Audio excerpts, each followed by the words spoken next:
Hello everyone. In this video we are going to study the introduction of experimental pharmacology, which is a practical of pharmacology 1 in SYB Pharm Sem 4. So before starting with the experimental pharmacology, we should know some definition.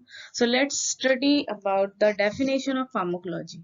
So pharmacology basically it is a science which deals with the study of drugs, and it has been derived from the word pharmacon. The pharmacon meaning a drug and logos is to study. So basically the pharmacology means it is a science which deals with the study of drugs.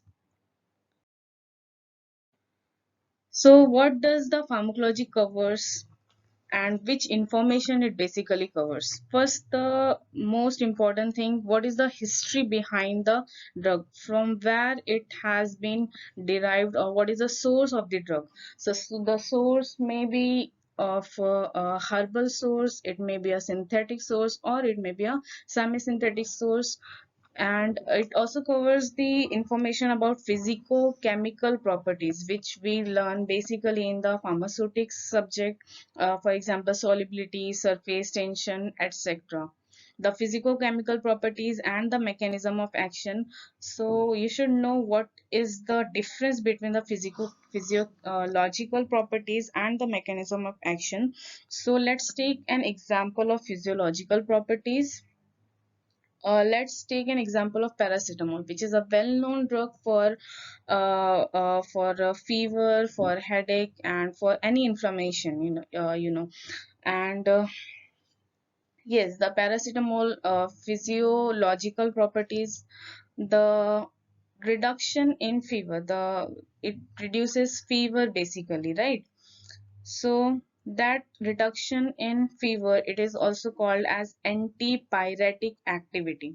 So antipyretic activity is a physiological property of the paracetamol. Apart from this, another properties are analgesic property. Analgesic property is nothing but the reduction in pain, and it has one more activity called as anti-inflammatory activity. So you know now that the paracetamol has three different physiological properties, but how does it act on the systemic circulation? What is the mechanism of action basically? On which receptor it does act on, and how it reduces the fever is basically the mechanism of action of the paracetamol. Next thing, it is a ADME. ADME is a pharmacokinetic properties. The word A means absorption, D is for distribution, M for metabolism, and then is excretion. Now let's study each term in detail. When we administer any drug, it goes into the GI tract, it gets absorbed over there. It first goes into the process of disintegration, then it goes into the process of dissolution, and after dissolution it absorbs into the systemic circulation. So basically the administration into the GI tract to the absorption into the systemic circulation is called as absorption. And then after the absorption it will be distributed throughout the systemic circulation, that is into the blood, and through a blood it will be distributed throughout the body. And different drugs has different actions. For example, if we need sleeping pills, we will not administer that drug directly into the brain, but we take orally, and then after some time we the drug may induce a sleep. So the by the process of distribution, a drug may act on a specific part or specific area of the body. Next, it is metabolism. After the drug has exerted its action, it will be metabolized by the organs of the body. The main organ which metabolizes the drug is liver, and then after the metabolism is it will be excreted through the urine, through the sweat, or through the stool. Next, it is therapeutic uses of the drugs. What are therapeutic uses of drugs? We will again take an example of paracetamol. For paracetamol, we already know that the therapeutic uses are the antibiotic, analgesic, and anti-inflammatory. So after knowing the pharmacology of the drug, we may introduce the different types of uses of the drug. So this is the basically this is all the information which basically our pharmacology covers. Next is the definition of drug. So what drug basically is? It is a chemical substance used for the purpose of diagnosis, prevention, relief, or cure of a disease in men or animals. Right? So basically it has emphasize on a words diagnosis, prevention, relief, and cure. So how does a specific medicine it is used in the diagnosis of a specific disease? Let's take an example of diabetes. We want to get our blood checked for the now if a sister withdraws your blood, she adds it in a tube. The tube contains an anticoagulant agent. That anticoagulant agent, it prevents the blood from clotting. So basically that heparin or the EDTA which has already present in the tube, it has basically prevented the blood from clotting. Right now this blood will go for the diagnosis of the uh, right. And basically we will know our levels of blood sugar level. Next it is the prevention in COVID-19.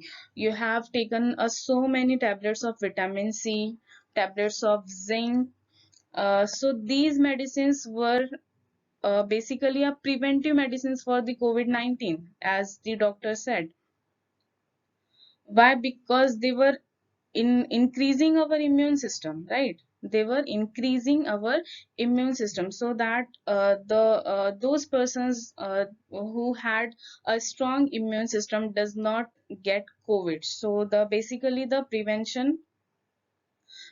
the drugs which are used for the prevention of particular disease are also a type of drug. So we can say that the drug can be used in a prevention of disease, है ना? Next is the relief. Relief means for example we are getting some symptoms of a disease. For example, we have a cough and cold for so long, and if we have taken a Sinarest. For example, Sinarest is a medicine for cold and cold and running nose, and it is basically an anti-allergic medicine. If you have taken a Sinarest, it has relieved the symptoms. It has relieved the symptoms for some time. But if you have discontinued the medicine, you may again get the symptoms. So the drug, it is relieving the symptoms basically. Next is the cure. Cure means the whole cure. The disease may not occur again if you will complete the course. Okay. And yes, in man as well as animals, there are veterinary clinics for the animals also. So the drugs can be used in man as well as animals. So in brief, drug is a chemical substance used for the purpose of diagnosis, prevention, relief, or cure of a disease in man or animals. And the word drug has been derived from a French word drogue, which means herb. So you all know that in initial days, in ancient times, the diseases were cured with the help of herb. There were no introduction of the word drug. So in French, the herb was called as a drug, and from that word, the drug has been derived. Now let's know what is the experimental pharmacology. So experimental pharmacology is a branch of pharmacology which deals with the effect of drugs on living system. So basically what we are doing in experimental pharmacology is doing an experiment on animals. Don't get confused with this image, because yes, the men's are doing an experiment on animals, not animals are doing experiment on men's. So the experiment on animals as well as on men is called as experimental pharmacology, and it is, yes, it is a branch of pharmacology. Now, what are the aim of experimental pharmacology? It discovers new therapeutic agents for humans, for human use. Obviously, we are a human. We may get a new type of disease every time. For to reduce or to counteract with the with those diseases, we need some therapeutic agents. We need more and more new therapeutic agents to counteract those diseases, right? Then study of toxicity of a drug. What do you mean by toxicity? Let's take an example of sleeping pills. If you are taking a sleeping pill, uh, a single sleeping pill for one night, you may get a peaceful sleep. But if you are taking two or more sleeping pills at that night, you may get a adverse effect, right? So these type of toxicity studies have been done in the animals to know what is the toxic effects. If we have given the medicine in overdose, what can be the effect? So basically these type of toxicity studies are done in the animals before experimenting on human beings. Then study of mechanism of action and site of action of drugs. Mechanism of action, on which type of receptors it acts, and what is basic mechanism of action, how does it acts, how does the drug acts, and the site of action of the drugs, at which site the drugs may act. For example, a sleeping pill, it crosses the blood-brain barrier after absorption into the systemic circulation. And again, if a drug we want for the specific site to go, we can make a formulation to a targeted drug delivery system. We can make into the formation, right? So if we know at what site it acts, we can make a targeted drug delivery system. Then establish new use of existing therapeutic agents. Suppose a drug has known therapeutic use. Suppose one drug has an anti-inflammatory action, we know that, right? But if we have experimented for another activity, for example, we have experimented an antipyretic activity, and it has shown a good results, and it has shown a good results, then we can establish, or we can say that this particular agent has an antipyretic activity apart from the anti-inflammatory activity. And next is the bioassay and standardization of the drug.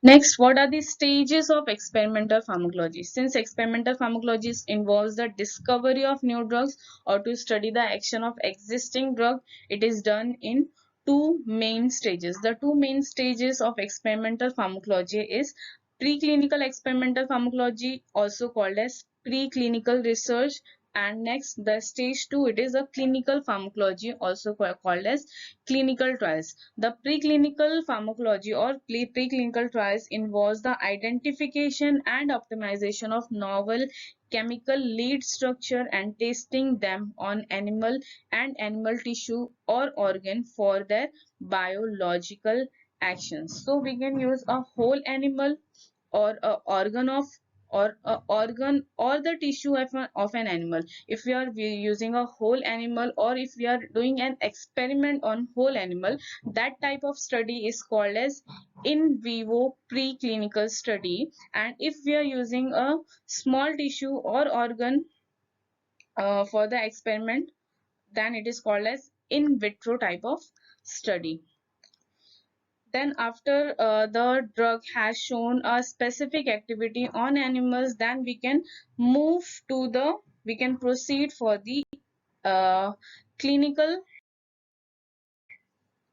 clinical trials, also called as clinical research or clinical pharmacology, where testing of drug is done on human volunteers and patients for assessing the pharmacokinetics, safety, and efficacy in humans. So, in preclinical trials, we know that the particular drug which we are testing has shown a specific activity against that disease. Now, we can proceed for the clinical trials. In clinical trials, what we will study is about the pharmacokinetic, that is adsorption, distribution, metabolism, and excretion of the drug, the safety, the dose of the drug, at which particular dose the drug it is safe in human beings, and the efficacy.